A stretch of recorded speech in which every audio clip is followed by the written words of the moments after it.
꽃같이 예쁜 22살에 시집을 가게 되었습니다. 그 시절 시골에선 제 나이쯤 되면 다들 결혼하고 애도 낳고 살곤 했던 시절이었으니까요. 부모님께서 결혼하라고 하면 예 알겠습니다 하고 결혼하던 그런 시절이었습니다. 없는 집 5남매 중 넷째 딸로 태어난 저는 부모님께서 주선해 주신 남자랑 결혼을 하게 되었습니다. 저보다 4살이 많던 그 사람은 제 눈 한 번 제대로 못 쳐다볼 정도로 숫기가 없는 사람이었습니다. 그 순수한 모습에 마음이 끌렸고 그렇게 저희는 부부의 연을 맺게 되었습니다. 결혼하면서 시댁에서 저희 집에 돈을 줬습니다. 집을 해주는 대신이었죠. 그때 저희 어머니 건강이 안 좋으셨거든요. 병원비가 없어서 신혼집 대신에 돈을 받아서 어머니 치료를 한 거였습니다. 그럼 신혼집이 없던 저랑 저희 남편은 어떻게 했겠어요? 별 수 없이 시부모님 사는 집에 들어가서 살게 되었죠.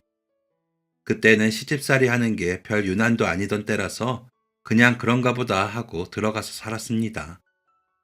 그리고 결혼 전에 배웠을 때 시부모님이 되게 친절하셨거든요. 특히 시어머니께서 말씀을 참 나긋나긋하게 하시면서 저를 챙겨주셨습니다. 이런 시부모님이라면 고부 갈등 없이 잘만 살겠다 싶더라고요. 그래서 시댁 들어갈 때 설레기까지 했습니다. 앞으로 다가올 시련은 알지도 못한 채로 말이죠. 얘, 너 뭐하니? 아직도 안 일어났니? 매일 아침 시어머니의 톡 쏘는 목소리에 눈을 번쩍 떴습니다. 해도 미처 다 뜨지 않은 새벽 5시만 되면 방문을 벌컥 열고 저를 깨우시고는 그때부터 집안일을 시켰습니다. 우선 아침에 일어나면 밥부터 안 쳐야 했습니다. 그때 시댁에 살던 식구가 총 5이었거든요. 시부모님이랑 저희 부부랑 신우까지요. 흙을 퍼다 줘도 잘 먹을 저희 남편 빼고는 다들 입맛이 어찌나 까탈스러운지 그날 한밥 아니면 숟가락도 들지 않았고 국도 몇 끼니 새로운 걸 해줘야 먹던 사람들이었습니다.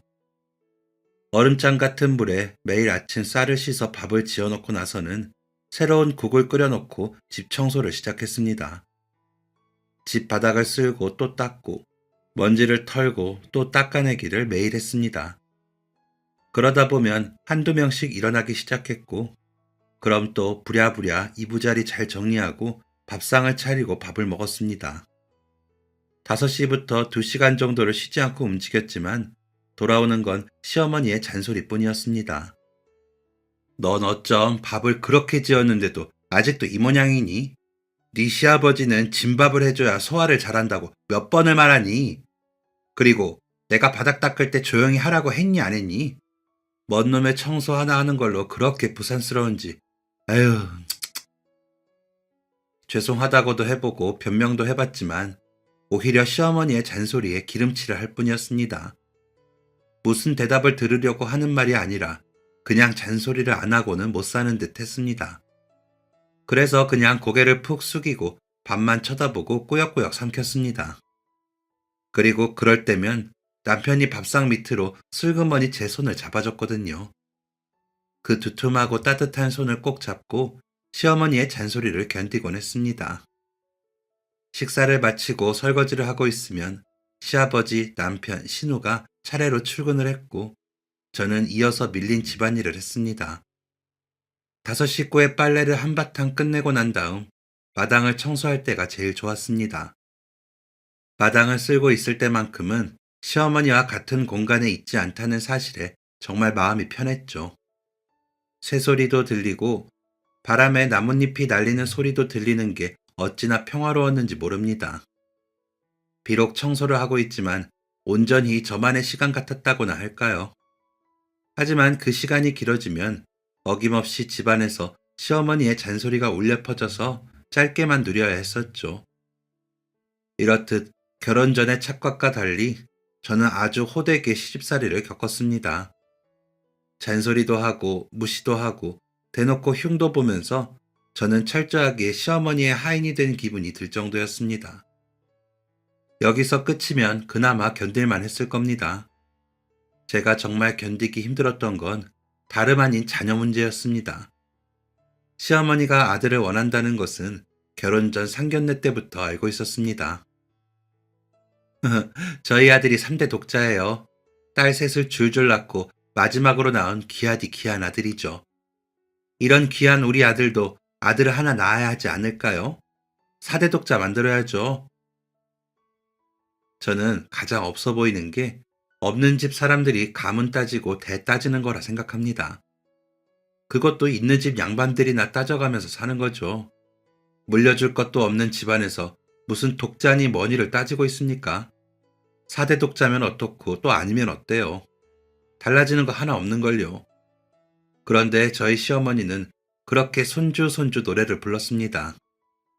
시댁에 들어가 살기 시작한 순간부터 아들을 낳아야 한다. 무조건 아들 하나만 낳아라.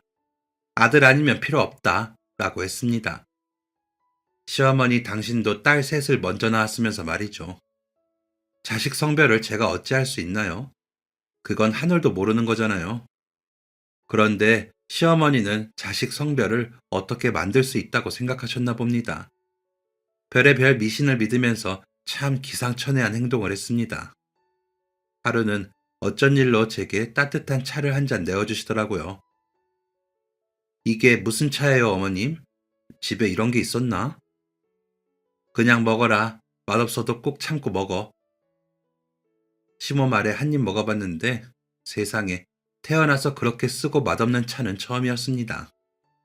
삼키지 못할 정도라 그대로 화장실에 뱉어버리니까 시모가 제 등짝을 때리면서 말했습니다.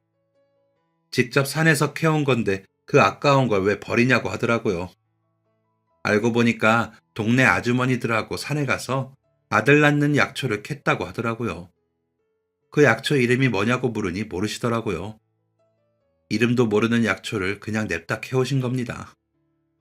아들을 위한 이상한 행동은 이제 시작에 불과했습니다.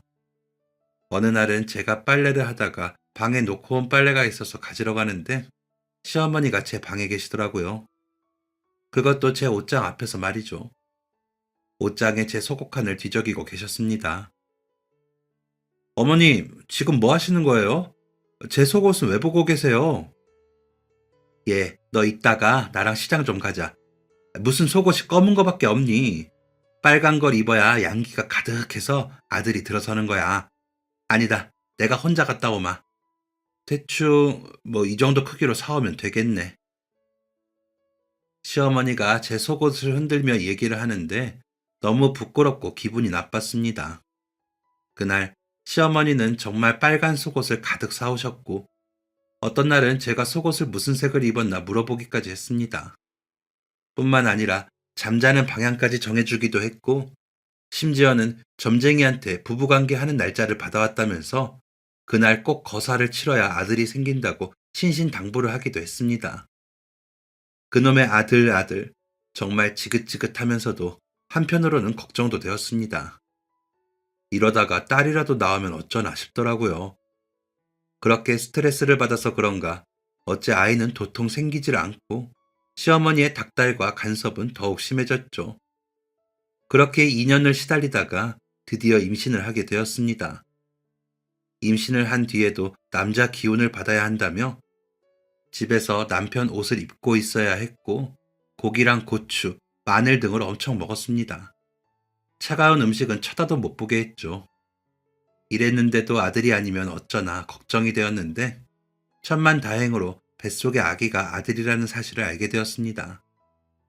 그때부터 아주 잠깐 동안은 공주 대접을 받았네요. 뭐 아들 태어나고는 다시 찬밥 신세였지만 말이죠. 아들을 낳았으니 이제 좀 잔소리에서 벗어나지 않을까 생각했는데 가당치도 않았습니다. 아유 애 양말 신겨라. 애 감기 들게 하려고 작정했니? 어째 살이 잘 안 찌는 것 같은데 젖이 잘 안 도는 거 아니냐? 얼른 미역국 한 대접 더 퍼먹어라. 우리 귀한 4대 독자 잘 먹여서 잘 키워야지. 저도 제 아들 귀하고 잘 키우고 싶은 마음이 큰데 시어머니는 자꾸 저를 무시하고 흉보면서 아이를 잘 못 키우는 엄마 취급을 했습니다. 저 산후조리도 못하고 애 낳고 바로 다음 날부터 똑같이 식구들 밥 차리고 집 청소했거든요. 그래서 몸 구석구석 안 아픈 곳이 없었는데 그런 말까지 들으니 너무 속상하더라고요. 그래서 시어머니 몰래 울기도 많이 울었습니다. 그래도 그 시간들을 버틸 수 있었던 이유는 바로 아이와 남편 덕이었죠. 특히 남편은 언제나 제 편이었습니다. 시어머니가 제 흉을 보면 그만하라고 하기도 하고 지친 저를 따뜻하게 안아주기도 하던 사람이었습니다. 마음 같아선 박차고 시댁 나와서 남편이랑 아이랑만 살고 싶었지만 그게 어디 현실적으로 가능한가요? 그 시절에 아내 편 들어주는 것만으로도 이미 훌륭했는걸요. 밤늦게 퇴근하고 와서 아이 기저귀 한번 갈아주고 새벽에 애 깨면 한번 안아주고 그것만 해줘도 충분했습니다. 영업하는 사람이라 직장에서 얼마나 힘들게 일하는지도 알고 있었으니까요. 그리고 또 남편이 항상 하는 말이 나중에 꼭 우리 집에서 살자는 말이었습니다. 시부모님이랑 같이 사는 집이 아닌 시부모님의 명의로 된 집이 아닌 진짜 우리 집이요. 생김새가 어떻든 상관없었습니다. 좁아도 괜찮고 허허 벌판에 덩그러니 있어도 괜찮았습니다. 저희 세 식구만 사는 그런 집에 살자고 약속했습니다. 저는 남편이 언젠가는 그 약속을 지킬 거라고 굳게 믿었습니다. 또 눈에 넣어도 안 아플 아들 보면서 힘을 냈습니다. 아픈 곳 없이 건강하게 잘 자라주는 아들이 그저 고마웠습니다. 그리고 아들 보면서 남몰래 이런 다짐도 했습니다. 나는 나중에 절대 우리 시어머니 같은 사람 되지 않겠다고 말이죠. 꼭 올바르고 좋은 시어머니가 될 거라고 생각하고 또 생각했습니다. 그렇게 시부모님 눈치를 보며 고생한 시집살이를 꼬박 10년을 한 어느 날 시아버지가 돌아가셨습니다. 돌아가시기 1년 전쯤부터 건강이 안 좋아지셔서 수술도 2번 하시고 입원도 오래 했거든요. 그때 제가 병원이랑 집 오가면서 병수발을 다 들었었는데 결국 상태가 좋아지지 않아서 그렇게 떠나셨습니다. 그리고 얼마 지나지 않아 시어머니 치매 증세가 시작이 되었습니다. 어느 날 갑자기 돌아가신 아버지를 찾더니 학교 다니는 저희 아들 젖은 줬냐고 묻더라고요. 병원에 가서 검사해보니까 치매 증상이라고 했습니다. 그때 큰 신우가 시어머니를 모신다고 하더라고요. 옳게 그동안 고생 많았어. 이제 내가 모실게. 신우 셋 다 자기 어머니에게 애정이 큰 사람들이 아니었습니다. 저한테도 그렇게 아들 아들 하는 분이 딸들한테 예쁨을 줬겠어요. 그래서 신우 한 명 빼고 다 시집가서 집이랑은 연락을 거의 안 하고 살았습니다. 그런데 이제 큰 신우가 애들도 좀 크고 엄마가 되고 하니까 아픈 부모님이 딱했나 봐요. 이제 자기 엄마는 자기가 챙길 테니 더 이상 시집살이 그만하고 나가 살으라고 하더군요. 그러면서 시부모님 집을 팔고 집 한 돈의 절반을 저희한테 줬습니다. 10년간 시집살이 한 보상이라면서요. 그렇게 저와 남편, 아들은 드디어 셋이서 살게 된 거였죠. 때마침 남편에게 좋은 제안이 들어왔습니다. 저는 회사에서 같이 일하던 선배가 서울에 올라와서 취직하고 자리를 잡았는데 남편에게 서울 와서 일해보지 않겠냐고 했습니다. 갑자기 서울이라니 당황스러웠지만 지금 아니면 언제 서울 가서 살아보나 싶더라고요. 아들 공부하기에도 서울이 더 좋다고 하니까 무모할지언정 한번 가보자 싶었습니다. 서울 집값에 입을 다물지 못할 정도로 놀랐지만 큰 신우가 준 돈 덕분에 대출 좀 받아서 작은 아파트를 마련할 수 있었습니다. 드디어 꿈꾸던 우리 집에서 살게 된 것이었습니다. 처음엔 마냥 기뻤습니다. 다른 식구 챙길 것 없이 우리 세 식구만 챙기면 되고 남편 월급도 전에 있던 직장보다 더 많이 받아서 생활이 여유로워질 줄 알았습니다. 그런데 서울살이가 그렇게 호락호락하지 않더라고요. 물가가 비싸서 식구는 줄었지만 식비는 어찌 아껴지지를 않고 이런저런 공과금에 관리비도 많이 나가고 사람들 정도 시골만 못한 것 같고 차가 많아 그런가 공기도 너무 안 좋아서 삶이 더 팍팍하게 느껴졌습니다. 우리끼리 사는 건 참 좋지만 어째 나는 시골집이 더 잘 맞는 것 같아요. 아파트는 영 적응하기 힘드네. 그러게 직장도 조금 덜 벌어도 숨 쉴 여유 있는 게 나은 것 같기도 하고 사는 게 참 쉽지 않네요, 여보. 나중에 우리 준수 다 키우면 시골 가서 살까요? 앞에 계곡도 흐르고 마당도 작게 있고 공기도 좋은 그런 곳에 집 짓고 살면 어때요? 좋네요. 당신 좋아하는 강아지도 한 마리 키워요. 아파트는 영 시끄럽다 뭐다 해서 눈치를 많이 주니까요. 우리 꼭 시골에서 여유롭게 그렇게 살아요. 저랑 남편이랑 둘 다 체질이 복잡한 도시보다는 한적한 시골이 잘 맞는 사람이었나 봐요. 시골에 사는 생각만 해도 행복했습니다. 직접 담근 장이 담긴 장독대도 몇 개 놓고 보기 좋은 꽃도 몇 송이 심고 밤에는 하늘 가득 채운 별도 보면 더 이상 부러울 것이 없을 것 같았습니다. 시골이 참 좋았던 저희 부부는 가족여행을 갈 때도 사람 없는 시골을 찾아다니곤 했습니다. 계곡 한쪽에 텐트 쳐놓고 자기도 하고 민박집에서 묵고 등산을 하기도 하면서 산으로 들러 계곡으로 다니곤 했죠. 언젠가 한 번은 경기도 양평에 놀러 갔다가 예쁜 단독주택들을 보게 되었습니다. 그 동네에서 한참을 눈을 떼지 못하고 돌아다니며 구경을 했어요. 얼른 물놀이를 하자고 성화인 아들에게 아이스크림을 하나 물려주고 천천히 동네를 둘러봤습니다. 지금 양평은 그때보다 더 집이 많아졌지만 그때는 그렇게까지는 많지는 않았거든요. 엄청 한적하고 농가주택이랑 전원주택이랑 군데군데 있는 게 되게 멋졌습니다. 그 중에서도 특히 눈에 띄는 집이 있었습니다.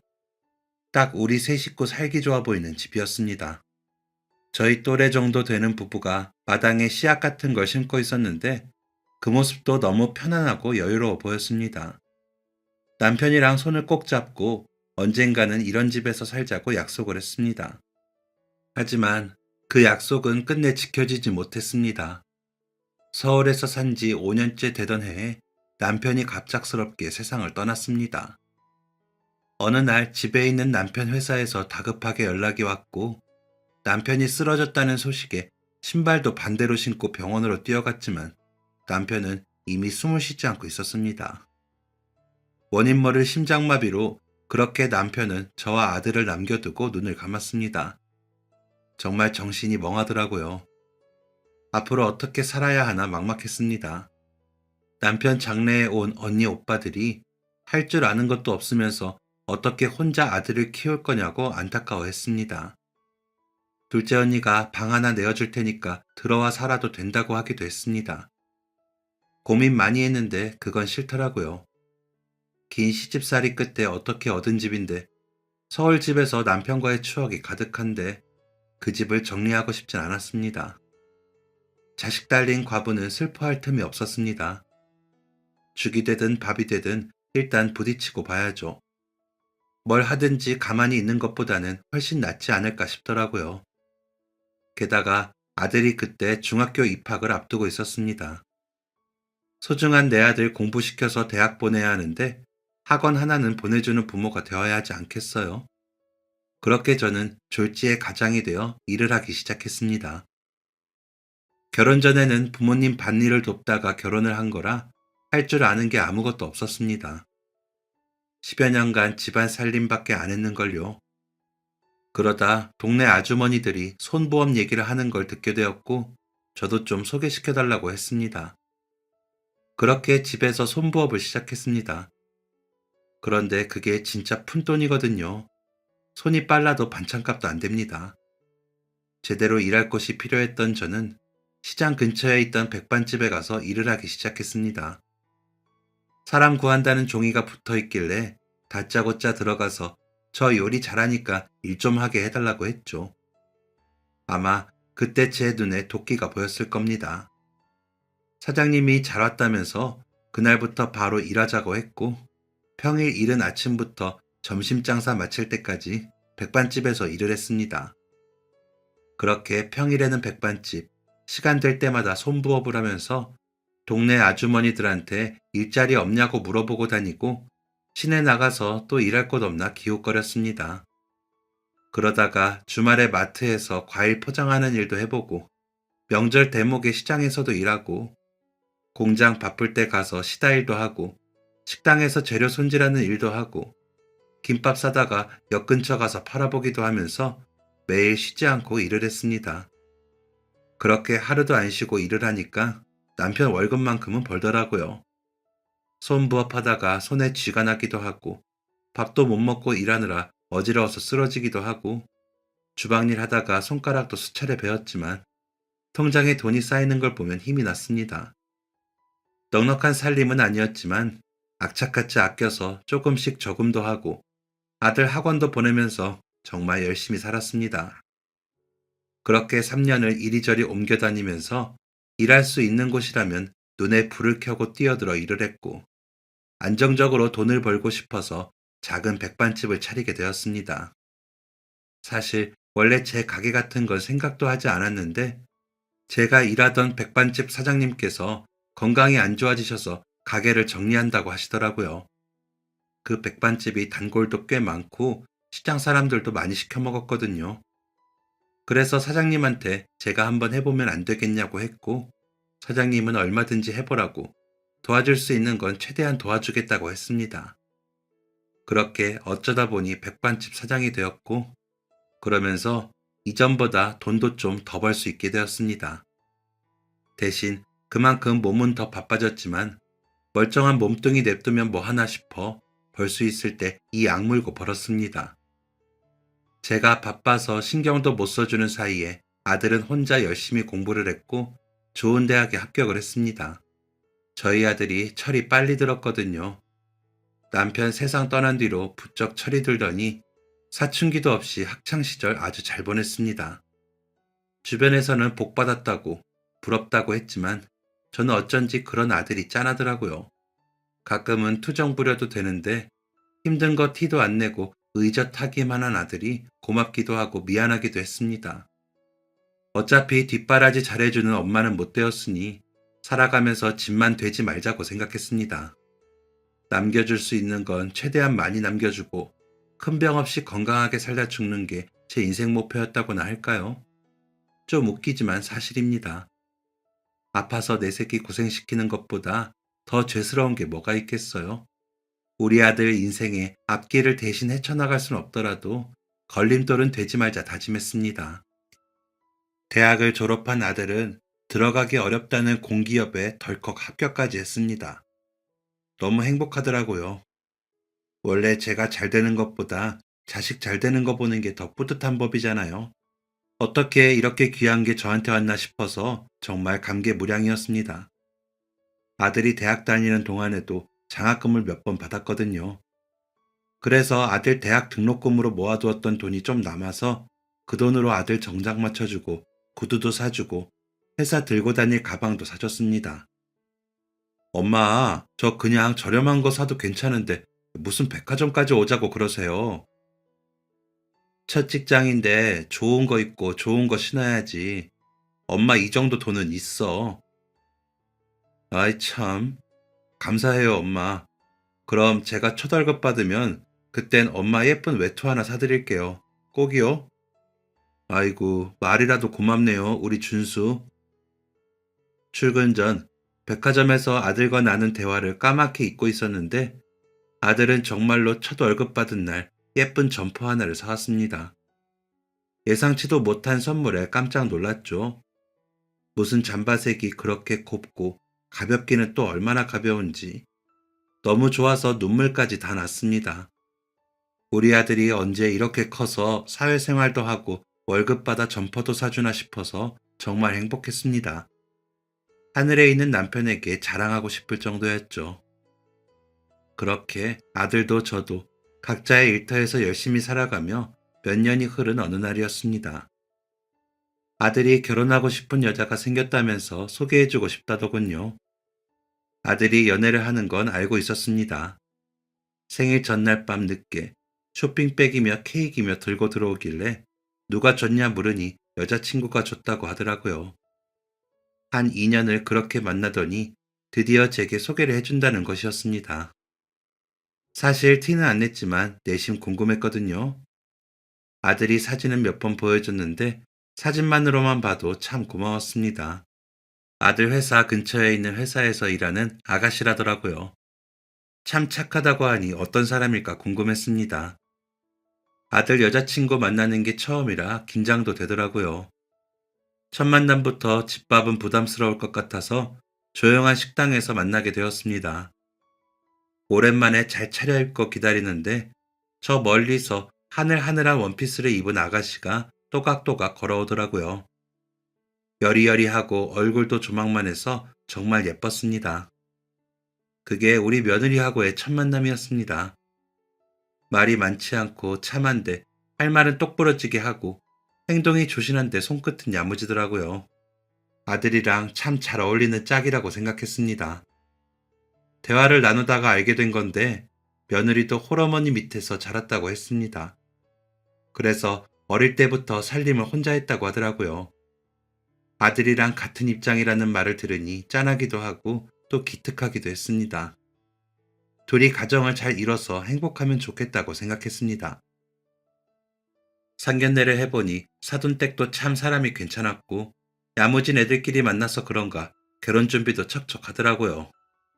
얼마 지나지 않아 아들은 결혼을 했고 회사 근처에 살림을 차렸습니다. 아들이 결혼 준비를 하는 내내 저도 나름 준비한 게 있었습니다. 그건 바로 좋은 시어머니가 되는 것이었죠.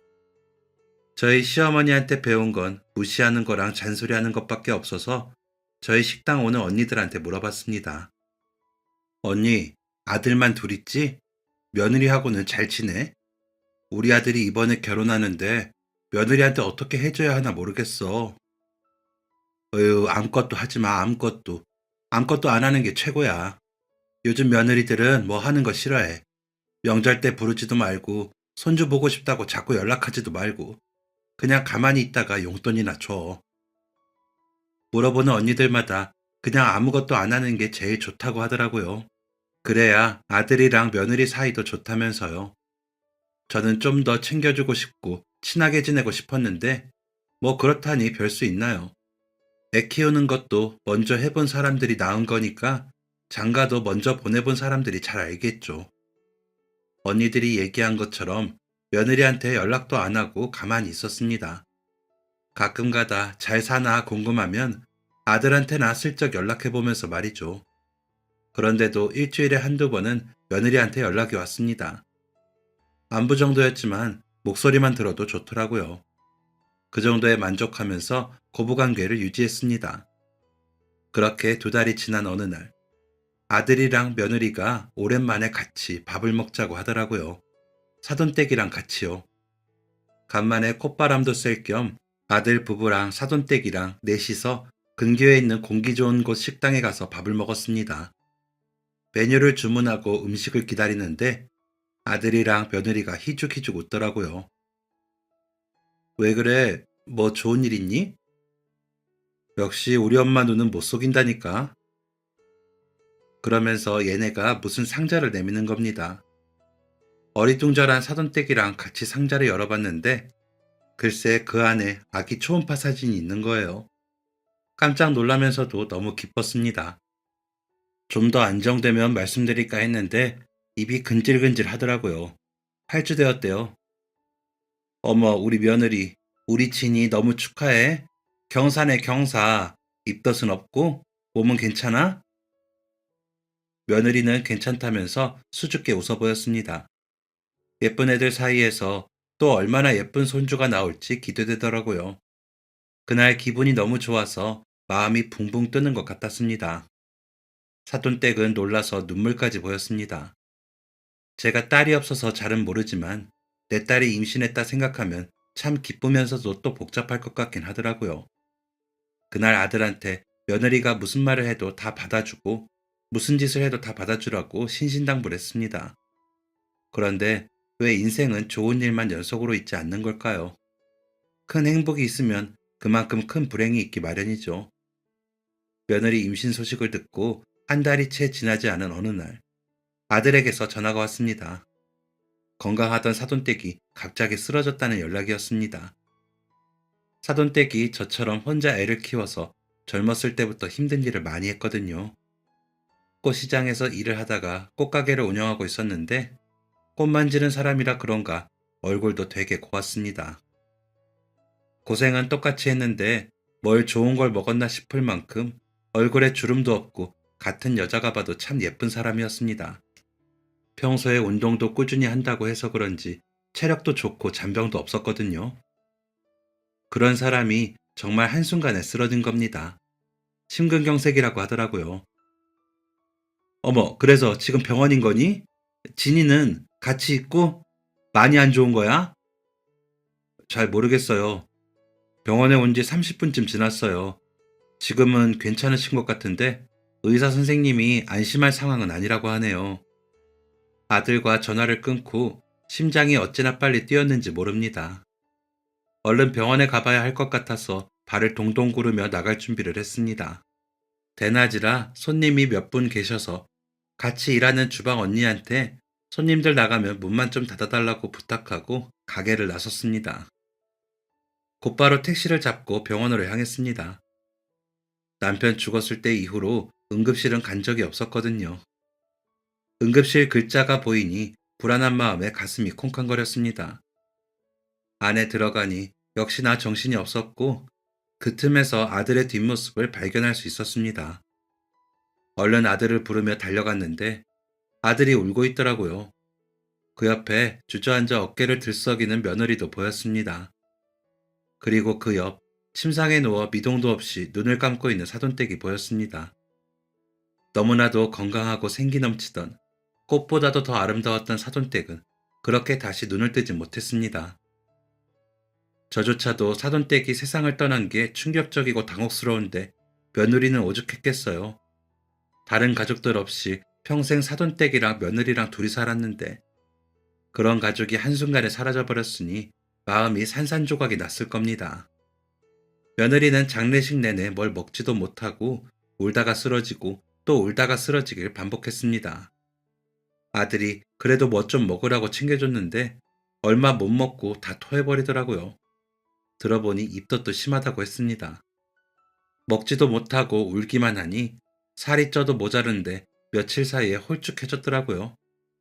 장례 마치고 집에 가는데도 힘없이 비척비척 걷길래 아들한테 몰래 돈을 쥐어줬습니다. 먹고 싶다는 거 다 사줘. 뭐라도 먹어야지. 슬퍼하려고 해도 울 체력이 있어야 하는 거야. 진이 잘 챙겨. 많이 안아주고 많이 들어줘. 네, 엄마. 감사해요. 연락드릴게요. 그렇게 사돈댁 장례를 마치고 집에 돌아갔는데 영 마음이 좋지 않았습니다. 깨어있을 때는 물론이고 자다가도 며느리 생각에 벌떡 일어나곤 했죠. 그렇게 불안한 마음으로 며칠을 보낸 어느 새벽 갑자기 아들한테 전화가 왔습니다. 며느리가 갑자기 출혈이 심해서 병원에 갔는데 아이가 유산이 되었다고.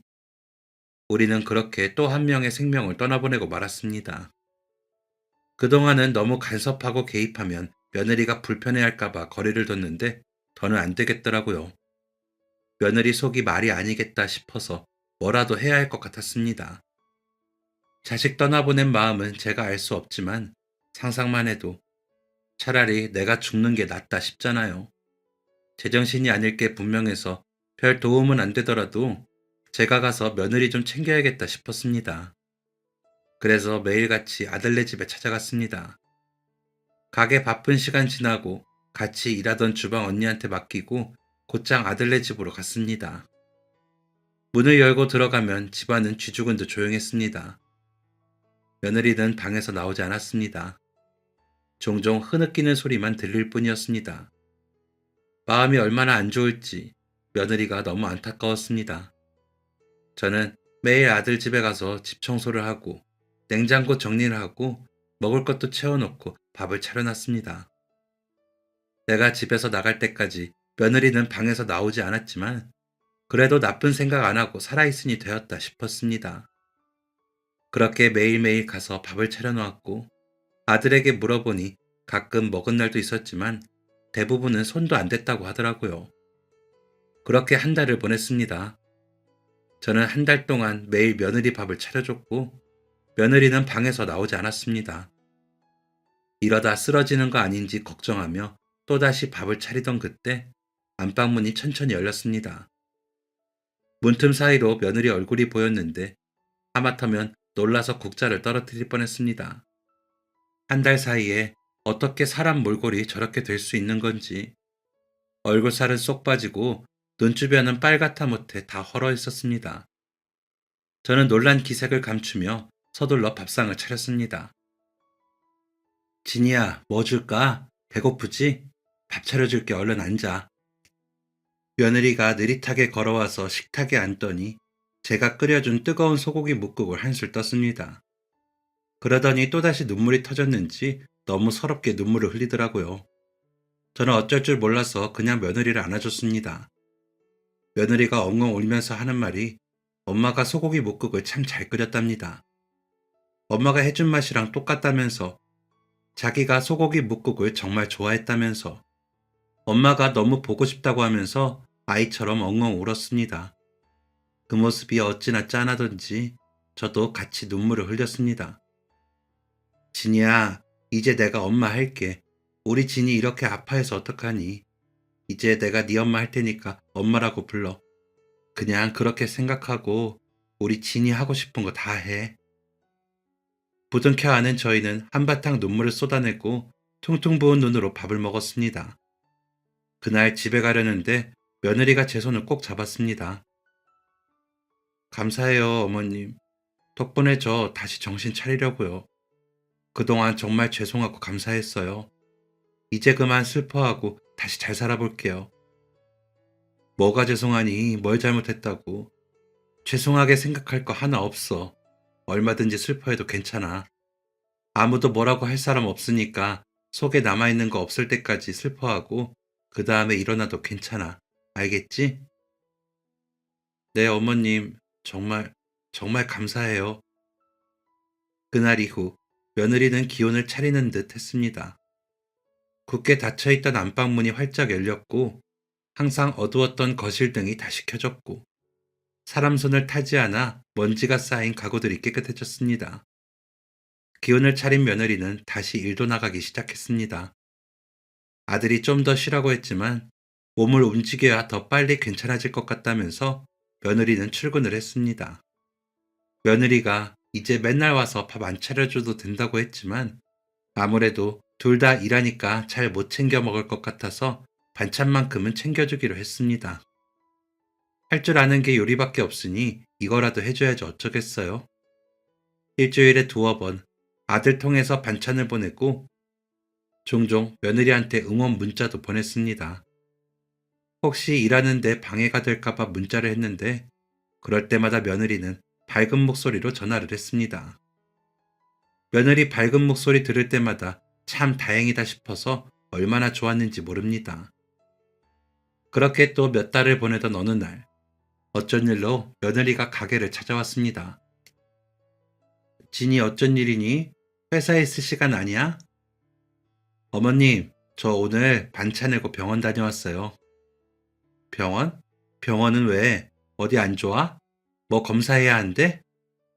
아니요, 그게 아니라 며느리가 가방에서 조심스럽게 뭔가를 꺼내더라고요. 그건 다름 아닌 아기 초음파 사진이었습니다. 너무 놀라서 눈물이 다 나왔습니다. 12주 됐어요. 이번엔 좀 안정되면 말씀드리고 싶어서 오늘 검진 있던 날이라 병원 갔다가 바로 온 거예요. 어머님께서 맛있는 반찬 많이 보내주셔서 잘 먹어서 아기가 찾아왔나 봐요. 심장도 잘 뛰고 잘 크고 있대요. 다시 한번 용기를 낸 며느리가 얼마나 예뻐 보였는지 모릅니다. 행여또 입덧이 심하지는 않을까 그날 이후 반찬을 더 신경 써서 보내줬습니다. 며느리도 저도 아들도 뱃속의 아이가 건강히 자라기를 얼마나 기도했는지 모릅니다. 병원 가는 날이라고만 하면 어찌나 떨리던지 저희의 간절함이 통했는지 아기는 10달 동안 별다른 문제 없이 잘 자라다가 세상에 태어났습니다. 손주 태어나던 날 얼마나 울었는지 모릅니다. 며느리한테 고생했다고 너무 잘했다고 100번도 넘게 말했을 겁니다. 정말 제 아들 태어나던 순간보다 더 감격스러웠네요. 지나고 보면 아기 낳는 건 인생에 정말 찰나잖아요. 키우는 게 문제죠. 친정 엄마도 없이 혼자 고생하고 있을 며느리가 걱정이 되어서 종종 손주 보는 걸 도와줬습니다. 젊은 사람들 시어머니가 애 봐주는 거 싫어한다고 해서 신경 안 쓰려고 했는데 그게 잘 안 되더라고요.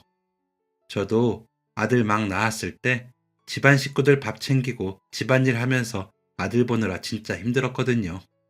며느리는 오죽하겠어요. 혼자 있으니까 화장실도 맘 편히 못 갈 게 뻔했습니다. 며느리도 제가 손주 봐주면 좋아했습니다. 잠깐 눈이라도 붙일 수 있으니까요. 그땐 그 쪽잠이 참 달콤하잖아요. 그러다가 우리 손주가 돌도 안 되었을 때 며느리가 둘째를 임신하게 되었습니다. 임신하고서는 또 몸조심해야 하니까 제가 더 자주 가서 손주를 봐줬죠. 우리 며느리 좋아하는 소고기 뭇국도 자주 끓여주고 손주까지 셋이서 동네 놀이터도 가고 참 재밌었습니다. 그러다가 둘째까지 태어나면서 며느리랑 저는 같이 육아를 하는 전우가 되었습니다. 둘 다 아들이다 보니까 집안꼴이 나만하질 않았습니다. 멀쩡한 TV도 부셔먹고 청소기에 낙서를 하질 않나. 둘이 놀다가 턱이 찢어져서 턱도 꼬매고 무릎도 꼬매고 아주 전쟁터가 따로 없었습니다. 그러니까 며느리랑 저는 같이 전쟁을 치르는 전우나 다름없었죠. 손주들 보면서 며느리랑 더 친해지고 더 돈독해졌습니다. 그렇게 또 몇 년이 흐른 어느 날이었습니다. 일을 마치고 집에 가는 길이었는데 그날 장마라서 비가 상당히 많이 왔습니다.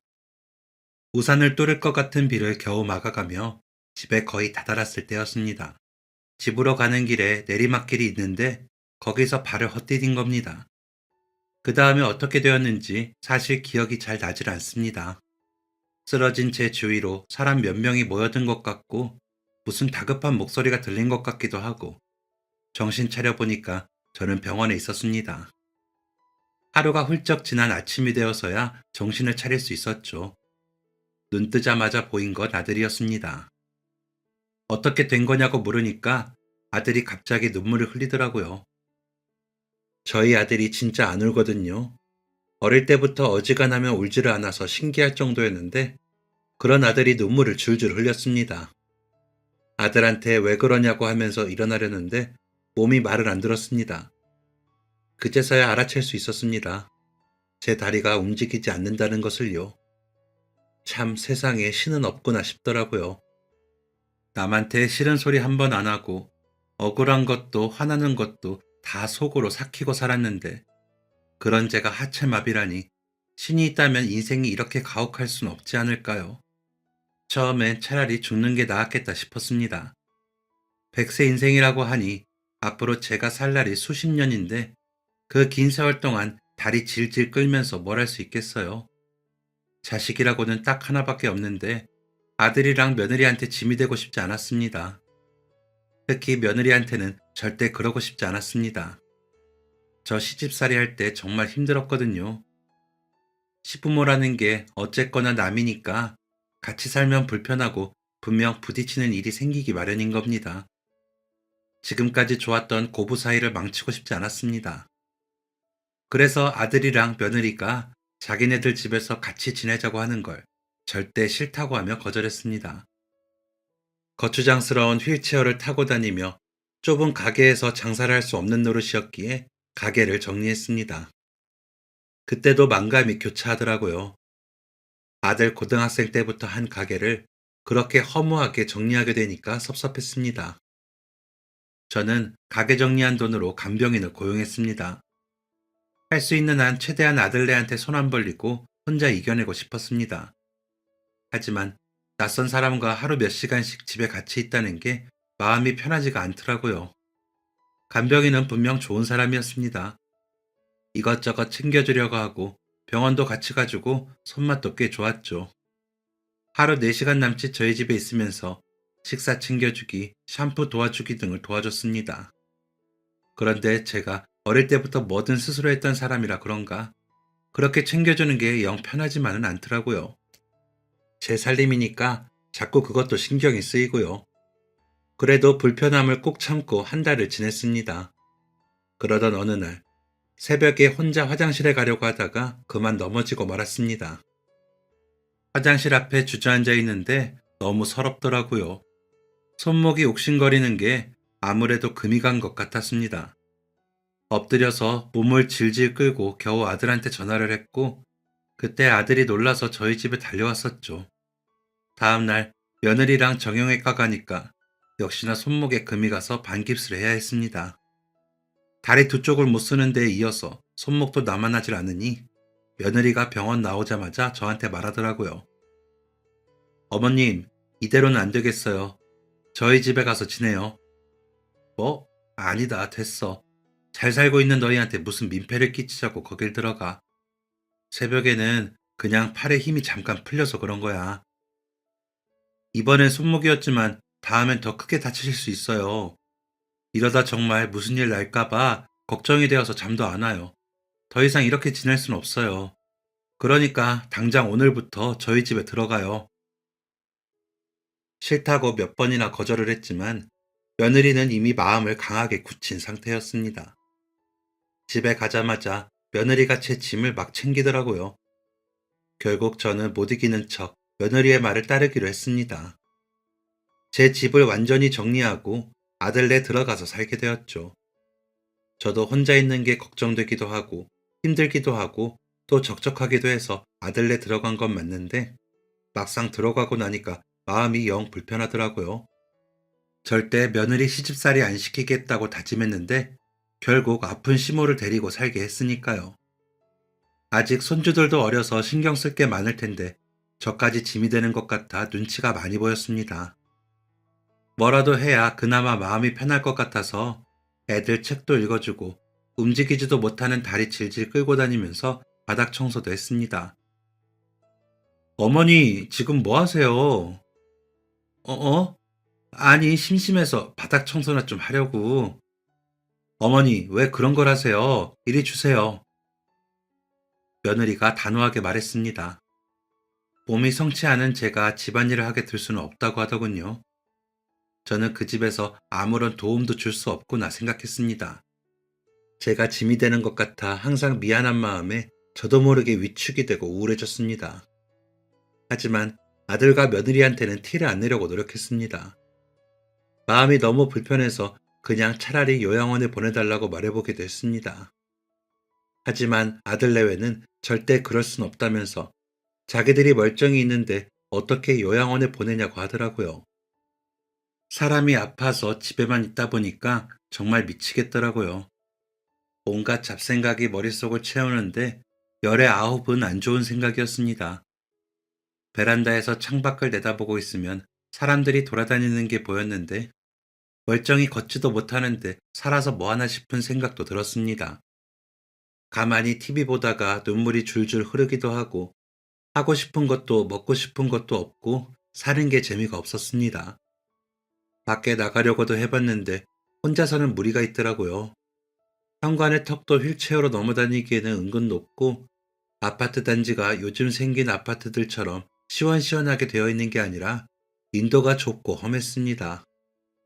그렇다고 매번 며느리 붙잡고 같이 나갈 수도 없는 노릇이니 그냥 집에 있는 걸 선택한 거였습니다. 그나마 며느리가 심심하면 하라고 뜨개질이랑 퍼즐 같은 거 이것저것 사다 줘서 그거 하면서 외로움을 달랬습니다. 가끔 아들이 사다 준 책도 읽으면서요. 그러다가 언젠가부터 며느리가 일을 나가기 시작했습니다. 애들이 학교 가 있는 시간에 동네 약국에서 아르바이트를 하더라고요. 말로는 애들이 어느 정도 커서 엄마 손이 많이 안 필요해서 일한다곤 했지만 아무래도 저 때문인 것 같았습니다. 입 하나가 늘어나니 돈 나갈 곳도 많겠지 싶더라고요. 또 애들 학교 가면 집에 저랑 둘만 있어야 했으니까 그것도 불편할 거고요. 집에만 있어서 그런가 사소한 것도 마음에 담아두게 됐고 뭐든 안 좋게 생각하게 되었습니다. 그렇게 무려 10년을 아들과 며느리에게 짐이 된 채로 살아갔습니다. 10년 동안 저는 말수도 많이 줄고 많이 웃지도 않고 재미없는 하루하루를 보낼 뿐이었습니다. 그런데 어느 날부터인가 아들이 출장을 자주 가더라고요. 또 출장 가니? 요즘 출장을 많이 가는구나. 그러게요. 요즘 일이 좀 바쁘네요. 시간이 벌써 이렇게 됐네. 그럼 저 다녀올게요, 엄마. 1년에 출장 한 번을 갈까 말까 했었는데 한 달 사이에 몇 번이나 출장을 가고 주말까지 출근을 하니 좀 의아하긴 했지만 일이 많이 바쁜가 보다 생각했습니다. 그러던 어느 날 아들이 또 출장을 간다고 하며 아침 일찍 짐을 챙겼습니다. 그날은 출근 복장이 아니라 아예 편한 옷을 입고 나서더라고요. 짐가방까지 두둑하게 챙긴 아들은 다녀오겠다며 인사를 하고 나갔습니다. 그리고 그 다음날 손주들이 학교를 간다고 막 나간 뒤였습니다. 며느리가 원래 애들 나갈 때 같이 나가는데 어쩐 일로 안 나가더라고요. 여전히 분주하게 나갈 준비를 하고 있길래 오늘은 늦게 출근하나 보다 싶었습니다. 그런데 준비를 마친 며느리가 제게 다가오더니 어머니 짐 챙기세요. 저랑 갈 곳이 있어요. 라고 했습니다. 뭔가 비장해 보이는 모습에 어디 가냐고 물어보지도 못했습니다. 며느리는 곧장 제 방으로 가더니 제 외출복을 꺼냈습니다. 그리고 제 속옷이랑 집에서 입는 옷도 몇 개를 꺼내더니 큰 가방에 챙기더라고요. 갑자기 어딜 가는 건지 말도 안 해주고 말이죠. 차키까지 챙긴 며느리는 여전히 말없이 제 휠체어를 끊었습니다. 주차장에 가는 내내 당혹스럽더라고요.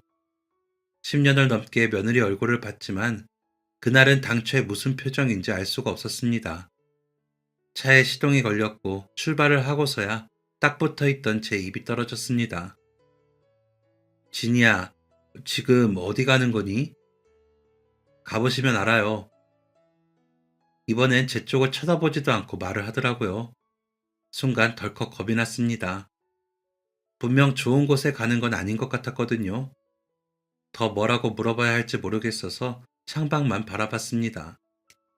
차는 달리고 또 달리더니 서울을 벗어났습니다. 점점 건물도 없고 차도 없는 곳으로 가더라고요. 머릿속이 더욱 복잡해졌습니다. 설마 내가 요양원에 보내달라고 몇 번 얘기해서 정말 요양원에 가는 건가 싶었습니다.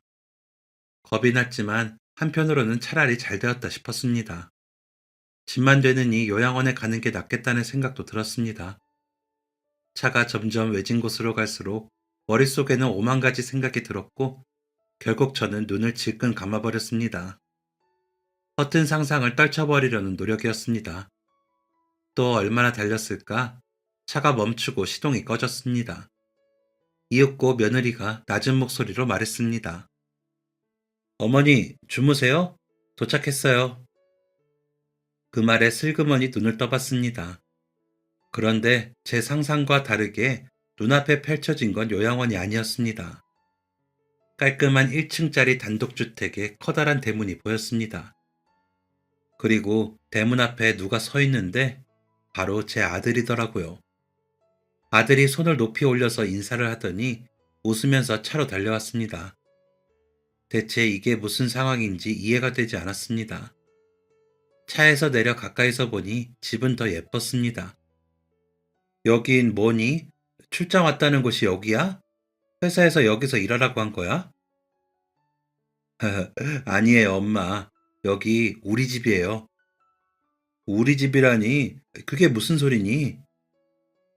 무슨 말인지 모르겠어서 어리둥절한데 아들이 저를 데리고 대문 안으로 들어갔습니다. 깔끔하게 지어진 집이 참 예쁘고 넓은 마당도 잘 가꾸어진 곳이었습니다. 그러면서 아들이 하는 말이 이 집을 샀다고 하더라고요. 정말 우리 집이라면서요.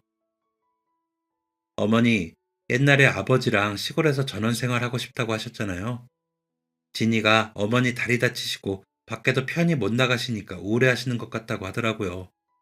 그때 옛날에 어머니랑 아버지가 하셨던 말씀이 생각나서 진이한테 말하니까 그럼 지금이라도 시골 가서 주택 생활 해보자고 하는 거예요. 서울집 정리하고요. 그 말을 듣고 생각이 났습니다. 제가 아들네 살게 되고 1년쯤 되었을 때 아들이 저한테 물어본 적이 있었어요.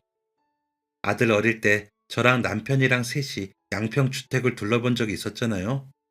그게 양평이었는지 어디였는지 기억이 안 난다고 묻더라고요.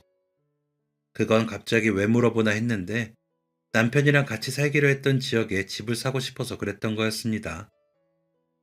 사실은 저 출장 간다는 것도 다 거짓말이었어요. 이 집 계약하려고 몇 번이나 찾아와서 사정했는지 몰라요. 기억나시죠? 저 어릴 때 아빠랑 엄마랑 이 집 앞에 한참 서 계셨잖아요. 그제서야 떠오르더군요. 남편이랑 함께 이런 집에서 살자고 약속했던 게 말이에요. 집주인분이 마침 이사를 간다고 하셔서 집 매매하고 여기저기 손 좀 봤어요. 일 끝나고 곧장 여기로 퇴근해서 셀프로 이것저것 고치고 집이랑 마당까지 엄마가 다니시기에 문제 없을 거예요. 그동안 말씀드리고 싶은 거 얼마나 참았는지 몰라요. 진이도 그동안 약국에서 알바한 거 이 집 사는데 돈 보태려고 한 거예요. 이게 정말 꿈인지 생시인지 잡고 있던 며느리 손을 더욱 꽉 잡았습니다. 그제서야 며느리 얼굴을 확인해 보니까 환하게 웃고 있더라고요. 집에서부터 내내 며느리 표정이 좋지 않아서 별의별 생각을 다 했던 건데 웃는 얼굴을 보니까 그제서야 마음이 놓였습니다. 며느리가 참았던 웃음을 터뜨리며 말하더라고요. 저 집에서부터 웃음 나오는 거 참느라 어머니 얼굴도 제대로 못 쳐다봤잖아요. 그런데 저 잘했죠? 어색하지 않았죠? 이제야 마음껏 좀 웃겠네. 어때요, 어머님? 우리 집 예쁘죠? 마음에 드세요? 너무 예쁘지. 그런데 애들은 어쩌려고 그래? 애들 공부해야 되는데 학교도 전학해야 하고 여기 근처에는 학원도 없을 텐데 또 준수 너 직장을 어떡하려고? 어머니 아무 걱정하지 마세요. 이 사람 사실 이직 준비하고 있었어요. 다행히 이쪽 직장 잘 구했고요. 저도 집에서 일할 거고 애들 공부는 애들이 알아서 하는 거죠. 요즘엔 인터넷이 잘 돼 있어서 다 집에서 공부하고 그래요. 안 되면 제가 데리고 학원 다니면 되고요. 애들도 좋아했어요. 주택에서 마음껏 뛰어놀면서 살고 싶다면서요. 그러니까 아무 걱정하지 마시고 어머님 생각만 하세요. 저는 어머니가 웃으셨으면 좋겠어요. 며느리의 마지막 말에 결국 눈물이 터지고 말았습니다. 이렇게 착한 며느리가 설마 나를 내다버릴까 걱정했던 제가 너무나도 바보 같았습니다. 나는 너희가 이런 거 준비한 줄도 모르고 이제 내가 진절머리 나서 내다버리나 보다 했다. 나 같은 거 뭘 챙긴다고 이런 집을. 집만 되는 노인네가 뭐가 예쁘다고. 미안하다. 너무 미안해. 그게 무슨 말씀이세요? 짐이라뇨. 그런 말 하지 마세요. 저희 그렇게 생각한 적 단 한 번도 없어요. 어머니께서 저 힘들 때 저 포기하지 않고 안아주셨잖아요. 사실 말은 안 했지만 저희 엄마 돌아가시고 유산까지 되었을 때 진짜 죽고 싶다는 생각 많이 했거든요. 그런데 매일같이 집에 찾아오는 어머니 덕에 그런 생각 지웠어요. 오늘도 오셨네. 오늘은 못 죽겠다 하다가 내가 죽으면 우리 어머님이 제일 먼저 발견할 텐데 어쩌나 싶더라고요. 그러다 정신 차렸어요. 다 어머니 덕분이에요. 그러니까 이제 짐이다 뭐다 그런 생각은 하지 마시고 우리 이 집에서 행복하게 살아요. 며느리의 진심 어린 속내를 듣고 나니 더욱 많은 눈물이 쏟아졌습니다. 아들이랑 며느리한테 너무 미안한데 또 그만큼 너무 고마워서 한참 동안 여러 마음이 섞인 눈물을 쏟아냈습니다. 그날 오후 아들이 손주들을 새 집으로 데리고 왔고 완성된 집을 보고 손주들도 감탄을 했습니다. 할머니 덕에 이제 주택에서 마음껏 뛰어다닐 수 있다면서 어찌나 좋아했는지요. 전학 가는 건 아쉽지만 친구들이랑 연락하고 또 만나면 되니까 괜찮다면서 아주 씩씩하게 얘기했습니다. 신기하게도 이전 집에 있을 때는 마음이 답답하고 안 좋은 생각만 들었는데 새 집에 가니까 그런 생각이 안 들더라고요. 마음도 뻥 뚫리고요. 어쩐지 앞으로 좋은 일만 가득할 것 같았습니다. 그래서 지금은 어떻게 살고 있냐면요. 양평에 있는 주택에서 저희 5식구 너무 행복하게 살고 있습니다.